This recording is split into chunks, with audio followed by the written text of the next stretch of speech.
Welcome to the Chill Stoic, your quiet space in a noisy world. Whether you're listening in your car, at your desk, or on a peaceful walk, I'm glad you're here. This podcast isn't about hype. It's about truth. It's about building calm from the inside out.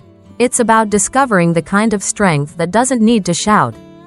Each episode is an invitation to slow down, reflect, and reconnect with yourself, with what matters, and with the ancient wisdom that still speaks to modern hearts. And today, we begin with something essential, a shift that changes everything, not in your circumstances, but in your focus. Let's begin with Part 1. The Power of Focusing on Yourself. Part 1. The Power of Focusing on Yourself, the Chill Stoic podcast. Have you ever wondered why you're so exhausted all the time? Not physically, but emotionally, spiritually, mentally. Why even after checking every box society lays out for you, you still feel like you're behind, like you're not enough, like something's missing? Maybe it's not because you're doing the wrong things, but because you're doing everything for the wrong people. We live in a world obsessed with noise, a world where validation is currency, and silence is mistaken for weakness. But there's a different path, a quieter one, a stronger one that doesn't chase likes or applause, but instead builds unshakable peace inside you. And it starts with one shift. Stop focusing on them, and start focusing on you. Stoicism isn't some ancient philosophy locked away in dusty libraries. It's a living guide for real people facing real life. And one of its most radical teachings is this: you don't have to fix the world around you. You just have to master what's inside you, your thoughts, your emotions, your actions. Everything else, it's background noise. You see, true peace, lasting, unwavering, life-changing peace, doesn't come from being praised. It doesn't come from having the perfect partner or job or Instagram feed. It comes from stillness, from choosing not to react, from walking through the chaos of life with a calm mind and a clear heart. But I get it, that sounds abstract, right? That's why in this episode, we're not just talking about ideas, we're talking about real steps. Real change. This isn't theory. This is a journey, forged from lived experience, and every part of it is a piece of the puzzle that will help you stop chasing approval and start building inner freedom. So here's what I ask.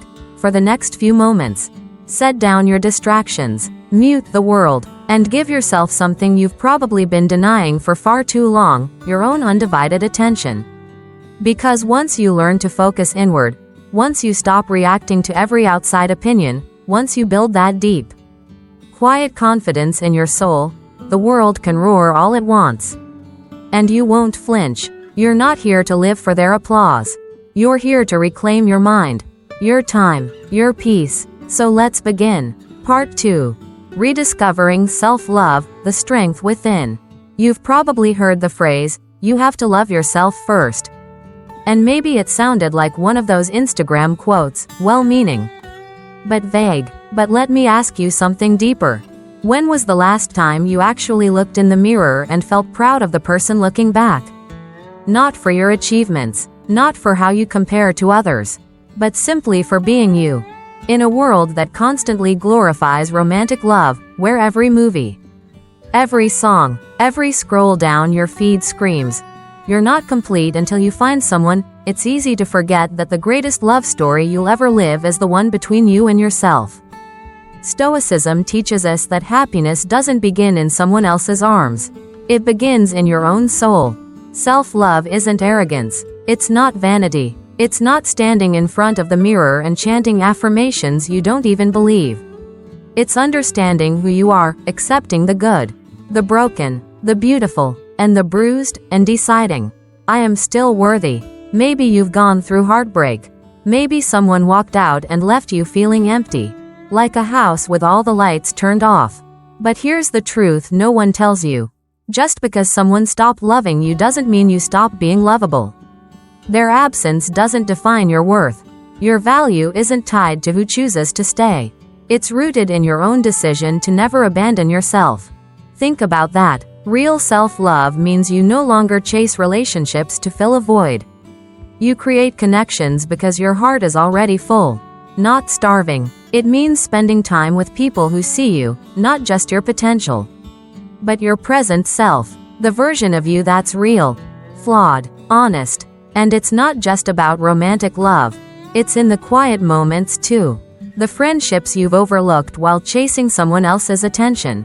That old friend you haven't called. That neighbor you used to chat with. When you start to value yourself, you naturally begin to value these everyday connections more. A laugh shared over coffee. A text message that says, "Hey, just thinking of you." These aren't small things. They are the gold threads in the fabric of a meaningful life. Self-love also opens your heart to something even bigger, compassion. When you treat yourself with kindness, you stop judging others so harshly. You start to see their pain because you've faced your own. That's when kindness becomes your language, not because you're trying to be nice, but because you finally understand what it means to be human. Loving yourself isn't about rejecting love from others. It's about never depending on it for survival. It's about waking up and choosing to nourish your own soul through quiet rituals, a morning walk, reading under a soft blanket, writing down your thoughts even when they don't make sense, celebrating a small win that no one else even noticed but you did. The truth is, life doesn't need a perfect partner or a picture-perfect love story to be beautiful. It just needs you, awake, aware, and committed to treating yourself like someone worth taking care of. So take a breath, let go of that guilt, that voice in your head that says you're not enough. Look at your own reflection not with criticism, but with patience. You don't need to be perfect to be loved. You just need to be honest enough to say, "I'm still learning," and that's okay. Self-love isn't the end of the road. It's the path itself, a quiet path, steady under your feet, one that leads to the kind of freedom no one can give you and no one can take away. Part 3. Finding peace in solitude and time, the art of stillness. When was the last time you sat alone? Without music, without your phone, without someone filling the silence? Just you. You and your thoughts. You and your breath. You and the clock ticking gently in the background. If that idea makes you uncomfortable, you're not alone. Most people aren't afraid of being alone. They're afraid of meeting themselves in the quiet. But solitude, my friend, is not loneliness. Solitude is presence. It's choosing to step away from the noise of the world. Not because you're escaping life, but because you're ready to finally experience it on your own terms. We waste so much of our lives chasing moments we barely even notice. Mornings that blur into commutes. Afternoons lost in endless tasks. Evenings swallowed by mindless scrolling. And then we ask ourselves, where did the time go? But as Seneca once wrote, it is not that we have a short time to live, but that we waste much of it. Think about that. It's not the ticking of the clock that steals our life, it's our own inattention. Now imagine this instead. You wake up, not to your alarm, not to the pressure of emails or pings, but to your breath. You sit up, stretch, and take a moment to ask yourself, what do I want this day to feel like? You step outside and let the morning air kiss your face before the world intrudes. That's not wasted time. That's reclaimed time. And in that quiet, something remarkable begins to happen. You start to feel human again. Stoicism doesn't romanticize isolation. It honors intentional solitude. It reminds us that some of the most important conversations we'll ever have are the ones we have with ourselves. Because when you're alone, really alone, you begin to see clearly. You realize how much of your life you've been living to meet the expectations of others. You see where your values have been traded for validation. And maybe, just maybe, you rediscover that forgotten dream. The one you buried beneath deadlines, duties, distractions. I once read about a woman who took a solo hiking trip through the wilderness. No phone, no agenda, just her and the forest. And somewhere in that silence, away from the obligations and the constant noise, she remembered her passion for writing. Not because anyone told her to, but because the silence finally gave her space to hear her own voice again. That's the gift of solitude. It's not always comfortable, and it's definitely not easy. But it is honest, and in that honesty, You find something more valuable than entertainment or distraction. You find clarity. And let's talk about time. Not just how we spend it, but how we honor it. You only get one life. One span of time that can't be refunded, rewound, or restarted. So how will you use it? Will you keep spending your minutes worrying about people who don't think about you? Will you keep trading your days for things that don't nourish your soul? Or will you choose, even just for today, to treat time like the sacred currency it is? To invest it in peace, in passion, in presence? Start small. One moment of silence in the morning. One walk without your phone. One evening without background noise. These are not escapes, they are returns. Returns to yourself. Returns to the place where your power lives. Marcus Aurelius said, "Nowhere can man find a quieter or more untroubled retreat than in his own soul." That retreat is always available. Not just in forests or mountaintops, but right here. Right now. In the breath you're taking. In the awareness you're awakening. So if life feels chaotic, if your days feel like they're slipping through your fingers, pause. Go inward, listen, because in that quiet space, something stronger than distraction begins to grow. It's not productivity. It's not achievement. It's peace. A peace that no noise can touch. And that peace, when cultivated, becomes the foundation of your strength. Part 4. Building strength through self-reliance, becoming your own anchor. Let's be honest, we live in a world that tells us, in 100 different ways, that we always need someone. Someone to validate us. Someone to save us. Someone to tell us we're doing okay. But Stoicism whispers something different, something powerful. You have what you need. It's already inside you. Self-reliance isn't about shutting people out or pretending you never need help. It's about discovering a strength that doesn't collapse when others walk away. It's about becoming your own anchor in a storm that never promised to stop. And storms will come. There will be days when your boss doesn't believe in you. When your friends are too wrapped up in their own world to notice your pain. When nothing seems to go right. On those days, you'll feel the urge to reach out. To beg the universe for comfort. For answers. For rescue. But what if the answer isn't out there? What if it's been with you all along? Imagine this. You're at your lowest. Tired. Disappointed. Rejected. And instead of crumbling, you sit down, take a breath, and say to yourself, "This hurts, but I'm still here, and I'm not giving up on me." That moment right there, that's self-reliance. That's the fire that keeps you moving forward when nothing else does. We're taught to look outside for reassurance, for someone to tell us it's going to be okay. But what if, instead, you became that voice for yourself? Start small. Don't wait for someone to manage your life. Learn to track your own finances. Even if it's messy at first. Set small goals and meet them. Make your own coffee in the morning and savor the fact that you did something for yourself. These moments, as ordinary as they seem, are quiet revolutions. Every small act of independence is a step away from needing someone to carry you, and a step toward learning to walk with power on your own. Have you ever sat in a room full of people and felt utterly alone? That hollow feeling, that ache for someone to understand you, it's real. But here's the truth. You don't need a crowd to feel complete. You just need to feel whole when you're by yourself. Because once you can sit in silence and not feel empty, you've built something no one can take from you.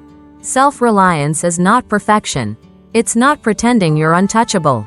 It's the opposite. It's looking at your pain, your fear, your self-doubt, and standing anyway.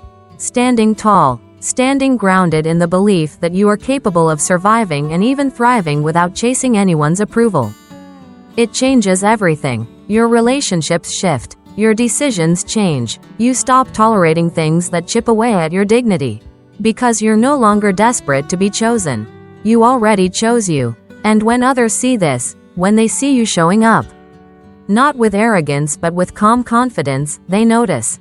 They may not say it out loud, but deep down, they feel it. Your energy becomes magnetic, not because you're shouting who you are, but because you don't need to. Your presence says it for you. That's the power of self-reliance.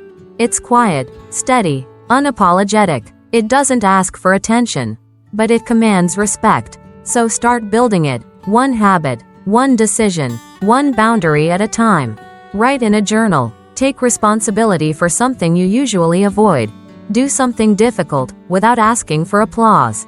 And when the world starts spinning out of control again, you'll have something it can't shake, your own inner ground. Say it out loud. I choose self-reliance. Let that be your vow. Not to become invulnerable, but to become whole. You are the architect of your strength. You are the source of your stability. And you are enough, without needing to be rescued. Part 5. Learning to say no with confidence, protecting your peace. Let's talk about one of the most powerful words in the English language. It's just 2 letters, simple, direct, but for so many of us, it's the hardest word to say. That word is no. Think about how many times you've said yes when everything inside you was screaming no. You took on extra work you didn't have the bandwidth for. You agreed to plans that drained you. You allowed someone to cross your boundaries just to avoid confrontation. Why? Because you didn't want to disappoint. Because you were afraid of seeming selfish. Because you were taught that being nice matters more than being honest.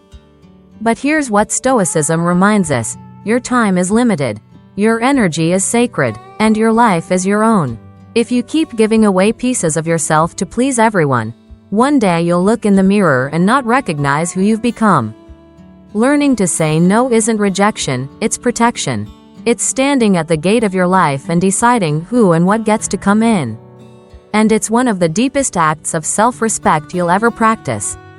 Marcus Aurelius said, "Ask yourself at every moment, is this necessary? Not, is this expected of me? Not, will they like me more if I do this? But, is this necessary?" That question is a compass. It will guide you back to what actually matters. Let's take a real-world example. You're at work. A colleague who's been procrastinating suddenly asks you to help them meet their deadline. You're already overloaded. You feel the pull. Helping would make you look like a team player. But deep down, you know it's not fair. And saying yes means sacrificing your well-being. In that moment, saying no, calmly, clearly, respectfully, is not an act of selfishness. It's an act of balance. It's a boundary. And boundaries are not walls, they're bridges. They help you build healthier, more honest relationships where people respect your limits, and you respect theirs. It's not easy. Saying no might make people uncomfortable. They may push back. They might not understand. But here's the truth. Those who truly value you won't demand that you abandon yourself to please them. And those who do, well, you've just seen their real face. Start practicing in the small things. Decline the invitation to a social event you don't want to attend. Say no to scrolling past midnight when your body needs rest. Say no to gossip, to negativity, to overcommitting. Every time you do, you affirm something powerful. I matter. My peace matters. This isn't about becoming rigid or cold. It's about clarity. It's about alignment. When you say no to what drains you, you create space for what fulfills you. When you say no to chaos, you make room for calm. And when you say no to the noise, you hear your own voice more clearly. Epictetus said it best, freedom is the only worthy goal in life. But freedom isn't about doing everything. It's about choosing what's essential and letting go of what's not. And the only way to protect that freedom is with your no. So ask yourself, who in your life do you keep saying yes to out of guilt? What tasks or expectations do you keep accepting out of fear? And more importantly, what would your life look like if you started saying no, not out of anger, but out of love for your time, your purpose, your peace? Because when you say no with confidence, you're not closing doors, you're opening the right ones. You're not pushing people away. You're inviting authenticity in. You're not being rude, you're being real, and real is rare. So the next time you hesitate, take a deep breath, and remember, you have the right to protect your energy. You have the right to choose your path. And you have the right to say no. Part 6. Caring for yourself inside and out, a daily act of self-respect. Let me ask you something personal. When was the last time you truly took care of yourself, not out of pressure, Not out of fear, but out of deep, quiet love? Not because you had a health scare. Not because someone told you to. But because you genuinely believed you deserve to feel well, inside and out. You see, self-care has become a buzzword. Pretty packaging, spa days, bath bombs, weekend retreats. And while those things can be lovely, they're not the core. Real self-care isn't about indulgence. It's about discipline. It's about protection. It's about reverence for the life you've been given. Stoicism doesn't teach us to chase pleasure. It teaches us to pursue alignment, to live with intention, to treat our bodies and our souls like sacred homes, ones we don't abandon, neglect, or trash in the name of productivity or people-pleasing. Let's bring it down to something simple, something raw. You wake up tired, but you force yourself into the day without water, without breakfast, without a breath of silence. You push some more, you answer emails, you check your phone, you scroll, you stress, you forget to eat, you sleep late, you survive another day. But is that living? Now imagine this. You wake up, stretch, take 5 minutes to breathe, drink water slowly, journal one thought that grounds you. Prepare a meal, not because you're supposed to, but because you want to nourish the only body that's been with you since day one. You go for a short walk, not to burn calories, but to reconnect with life. And in those moments, something shifts. You start remembering, I matter. My well-being matters. Self-care begins in the smallest acts. Not the glamorous ones, the quiet ones. Washing your face slowly, sitting in the sun, saying no when your soul whispers it, turning off the noise and choosing rest instead of numbing out. These are not small things. They are the architecture of a meaningful life. Your body is not a machine to be pushed until it breaks. Your mind is not a battlefield to be ignored until it explodes. They are both signals, messengers, asking for your attention, your compassion. When you ignore your needs, you create imbalance, and imbalance always demands payment through stress, anxiety, burnout, resentment. But when you honor your needs, even the simplest ones, you build resilience. You build clarity. You build peace. Stoicism reminds us, moderation is a virtue. Wisdom is knowing what to say no to. Discipline is showing up for yourself even when no one is watching. And all three, wisdom, moderation, discipline, are the foundation of true self-care. Ask yourself today, when was the last time I gave myself a full night's sleep without guilt? When was the last time I paused before eating, just to be grateful for the food on my plate? When was the last time I forgave my body for being tired? Instead of shaming it, this is the journey, not perfection, not some idealized lifestyle, just you, showing up, again and again, choosing presence over performance. When you take care of yourself, you're not being selfish, you're building strength, you're saying to the world, I respect myself too much to live on empty. So tonight, eat something nourishing, turn off the screen a little earlier, take that walk, light that candle, write that journal entry, stretch your body gently, put your hand over your heart and whisper, I won't abandon myself again. Because you deserve to feel good.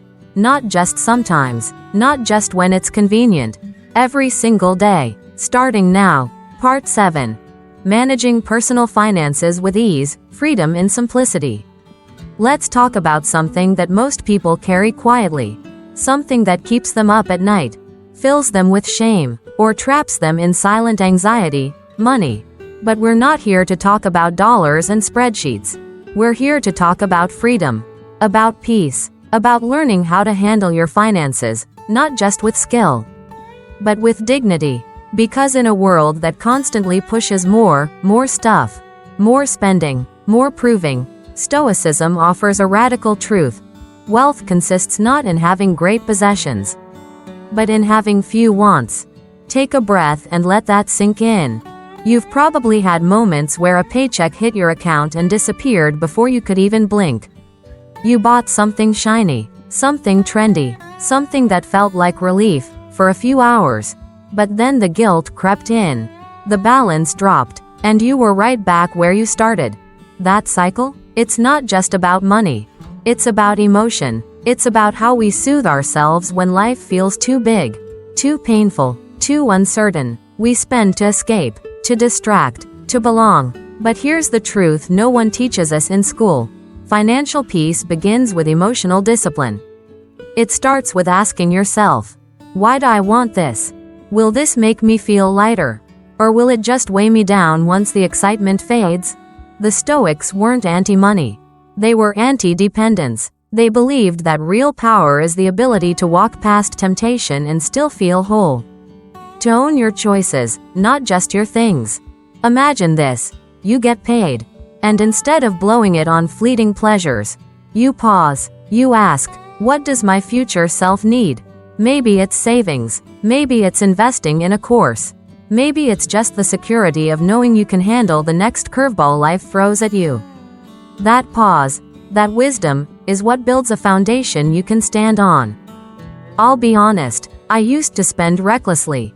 To impress, to hide my insecurities, to feel important, but the peace I found once I began budgeting, simplifying, and realigning with my real values, that peace is irreplaceable. No new gadget or overpriced dinner could compete with the serenity of knowing I'm in control now. So here's a shift. Instead of thinking of budgeting as restriction, think of it as a declaration of freedom. Instead of seeing saving as sacrifice, see it as an act of self-respect. And instead of chasing trends, start designing a life that reflects who you are, not who the world wants you to be. It can start with one small step. Track your spending for a week. Create a list of non-negotiables, needs, not wants. Decide what truly brings you peace and what just drains your account and your soul. The key is not to feel shame about past choices. The key is to take ownership. Right now, in this moment, forgive yourself for what you didn't know, and commit to walking forward with clarity and purpose. Marcus Aurelius said, if you seek tranquility, do less, or more accurately, do what's essential. That's true for time, it's true for emotions, and it's deeply true for money. So ask yourself, what's essential? What would financial peace feel like in your life? And what habits can you start today to make that peace your reality, not someday, but now? Because when you're no longer a prisoner to spending, when you're no longer dancing to the tune of external pressure, you start to hear a different rhythm. Your own. And that rhythm leads to freedom. Not just financial freedom, but mental freedom, emotional freedom, a life where your money doesn't control you. You control it, quietly, calmly, with purpose. Part 8. Maintaining dignity in relationships, standing tall in a world that bends. Let's pause for a moment and talk about dignity. Not the kind that shouts. Not the kind that performs, but the quiet kind. The kind that doesn't need to prove itself to anyone. The kind that anchors you when every part of you wants to bend just to be accepted, loved, or seen. Relationships are where some of our deepest joys live, and also some of our deepest wounds. Whether it's with a partner, a parent, a boss, or a friend, we've all had moments where we compromised a little too much. We said yes when we meant no. We stayed silent when something inside us was begging to speak up. We became someone else, just to keep the peace. But what kind of peace is it if it costs you your self-respect? The Stoics remind us, waste no more time arguing what a good man should be. Be one. That's not just about moral high ground. It's about integrity. It's about living in alignment with your deepest values, even when it's inconvenient. Especially when it's inconvenient. Picture this. You're asked to go along with something you know is wrong. Maybe it's gossip, dishonesty, or just going along to get along. Your instincts tighten. Your chest gets heavy. You feel the pull. Don't make waves. Just nod. Just smile. But deep down, you know, this isn't who I am. And then, against all that pressure, you calmly say, no, thank you. You walk away, not to shame them, but to honor you. That is dignity. Maintaining dignity doesn't mean you're perfect. It means you're real. It means you don't trade your truth for temporary approval. And yes, that will sometimes cost you. People may misunderstand you. They might call you difficult, or too much, or too honest. But when you close the door at night, and you're alone with your thoughts, you'll feel peace, and that's worth everything. Dignity also shows up in love. Have you ever shaped yourself into someone else's fantasy, just to keep them close? Suppressed your needs? Hid your truth? Made yourself smaller, just to be tolerated? Stoicism would ask you, is that love or fear? Love that demands your silence isn't love. It's control. Affection that disappears when you speak your truth isn't affection. It's transaction. And the moment you begin shrinking to fit into someone's life is the moment you start losing the one life that's truly yours. Seneca said, "Associate with those who will make a better man of you. Surround yourself with those who celebrate your boundaries, not resent them. With people who respect your silence as much as your words. With relationships where you can stand tall and still be held. Let's not romanticize suffering in relationships. You don't owe your loyalty to someone who chips away at your soul. You don't have to prove your worth to someone who refuses to see it. And you don't have to betray yourself in the name of love. Dignity doesn't need a spotlight. It just needs a backbone. And when you walk in dignity, you attract people who are drawn to your strength, not those who feed off your weakness. So if you're in a relationship right now, romantic, professional, familial, that makes you feel like you're always chasing, always compromising, always apologizing for existing, take a step back. Ask yourself, am I honoring who I am, or abandoning it just to be accepted? Your voice matters, your boundaries matter, your energy is not up for grabs, and your dignity is not negotiable. Because at the end of the day, dignity is more than self-respect. It's self-preservation. It's saying to the world, I will not betray myself just to be loved. I will not bend into someone else's mold. I will stand where I am, and those who belong in my life will stand beside me. And if they don't, that's okay too. Because the people who are meant for you won't ask you to lose yourself to keep them. Part 9. Embracing calmness in chaos, the quiet strength of stillness. Let's be honest, life is loud, unpredictable, sometimes cruel. One minute you're steady, and the next you're spinning. A missed call, a harsh word, a sudden change, and suddenly, you're off balance. And in those moments, everything in you wants to react, to scream, to fight, to run. But Stoicism teaches us something that's both simple and revolutionary. You don't have to react to the storm. You can become the calm inside it. Now, that might sound poetic, but it's one of the hardest things you'll ever practice. Remaining still when the world demands movement. Staying grounded when others are losing their heads. Choosing your response, instead of being hijacked by your emotion. Epictetus said, "It's not what happens to you, but how you react to it that matters." That line is the foundation of emotional freedom. You can't always control the chaos outside you, but you can absolutely train the way you meet it. Think of a firefighter, a surgeon, a pilot in a storm. These people don't have the luxury of panic. They don't have the time to indulge in fear.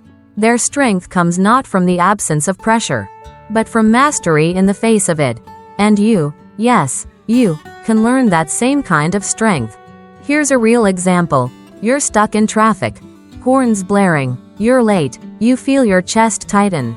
You want to curse, slam the wheel, spiral into frustration. But then, you take a breath. You remind yourself, I can't control this road, but I can control what I do with this moment. Maybe you listen to something calming. Maybe you reflect. Maybe you just sit in peace. That moment, where you shift from chaos to clarity, is everything.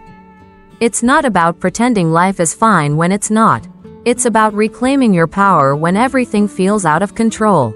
Serenity is not weakness. It's discipline. It's strength under restraint. It's choosing not to give away your emotional energy to everything that pokes at you. That's not detachment, it's sovereignty. Marcus Aurelius said, "You have power over your mind, not outside events. Realize this, and you will find strength." And that's the truth. Your calm is your power. Your silence can be your rebellion. Your steadiness is your shield. But let's be real, it takes practice. It takes choosing, again and again, to pause, to breathe, to ask, is this within my control? And if it's not, to let it pass like a wave that crashes but doesn't carry you with it. Try this. Every morning. Before the world gets loud. Close your eyes and visualize what could go wrong today. A delay, a mistake, a sharp word from someone. And then tell yourself, I'm ready. That practice, premeditatio malorum, is how Stoics trained their minds for the unpredictable. Not to become cynical, but to become steady. Because when the chaos does come, and it will, you won't be surprised. You'll be prepared, not with rage, not with panic, but with peace. And when people see you stay composed while others unravel, they'll wonder what your secret is. It's not magic. It's not detachment. It's training. It's clarity. It's knowing that your life doesn't improve by controlling everything. It improves when you control you. So ask yourself, where am I leaking my calm today? What situations, what people, what habits are stealing my serenity? And what would it feel like to stop handing them that power? Because calm isn't found in perfect circumstances. It's forged in the fires of daily life, when you choose. Again and again, to be still, to be present, to be unshaken. And in that stillness, you discover something extraordinary. That chaos may be loud, but your peace can be louder. Part 10. Speaking less and doing more with purpose. Let your life be the message. In a world obsessed with words, tweets, captions, hot takes, promises, there's something radically powerful about saying less and doing more. In fact, that quiet resolve, that steady, unshakable presence, that's where real power lives. We've all been burned by promises that led nowhere. People who said all the right things, but when it mattered, they vanished. And maybe, at some point, we were that person too, talking more than we were walking. It happens, but Stoicism invites us to rise above that noise and live a different way. Don't explain your philosophy. Embody it. Let that sink in. You don't have to defend who you are when your actions already show it. You don't have to convince others of your worth when you live it, consistently. Quietly, without performance. Think back to someone you trusted, not because of what they said, but because of how they showed up. Maybe it was a friend who didn't offer flashy encouragement, but stayed by your side when things got hard. Maybe it was a colleague who didn't gossip, didn't self-promote, just did the work with quiet excellence. Those are the people we remember. The ones whose presence spoke louder than their words. Now flip that around. What about you? What does your life say when your mouth is closed? What kind of example are you setting when no one's watching? Because that's where character is revealed, not on the stage, but in the silence. We live in an era where it's easy to appear wise, to talk a big game, to curate a highlight reel. But what matters is what you do when the lights are off. What matters is how you treat the person no one sees. What matters is whether your actions align with the values you claim to hold. Start small. Help someone without announcing it. Follow through on a promise even if no one's keeping score. Apologize when you're wrong. Finish the task no one else wanted to do. These acts, though unseen by the masses, build a life of unshakable credibility. There's a certain gravity in quiet people who walk with purpose. They don't have to say much. You can feel it in how they carry themselves. That's what Stoicism builds in you. Not ego, not flash, but gravity, integrity, alignment. It also means observing more and reacting less. Have you noticed that when you stop explaining yourself, when you stop trying to prove or convince, you gain a kind of clarity? You begin to see through noise, through empty promises, through theatrics. You begin to value substance over show. And in relationships, that clarity is gold. You no longer need loud declarations of love. You watch how they treat you when no one's watching. You don't chase words. You watch for consistency, for presence, for truth. You also begin to hold yourself to that same standard. You stop giving in to the need to explain every move. You let your boundaries, your behavior, and your results speak for you. That's not pride. That's maturity. Because at the end of the day, words fade, promises get lost, but the legacy of how you lived, that endures. And it starts now, not later. You don't need a platform. You don't need permission. Just a quiet decision. From this moment on, I will live what I believe. I will let my actions reflect my philosophy. So here's the final question. What kind of story is your life telling when you're not speaking? And here's the challenge. Don't tell us. Show us. Show the world what it looks like to live with integrity in a time of appearances. Show what it means to follow through in a culture of empty promises. Show what calm, grounded, purposeful living really looks like. Because when you live like that, when you say less and do more, you don't just inspire people. You awaken them. You remind them that truth doesn't have to shout. It just has to show up. Thank you for walking this path with me today. For choosing stillness in a world that demands noise. For choosing presence in a world that rewards distraction. And most of all, for choosing you. If this message stirred something in you, if it reminded you of the quiet strength you carry, hold on to that. Let it guide your next step. And if this episode brought value to your day, I invite you to share it with someone who might need it too. You never know whose life you might touch just by showing up. Until next time, stay grounded, stay steady, and stay true to your inner calm. This is the Chill Stoic. Thank you for listening.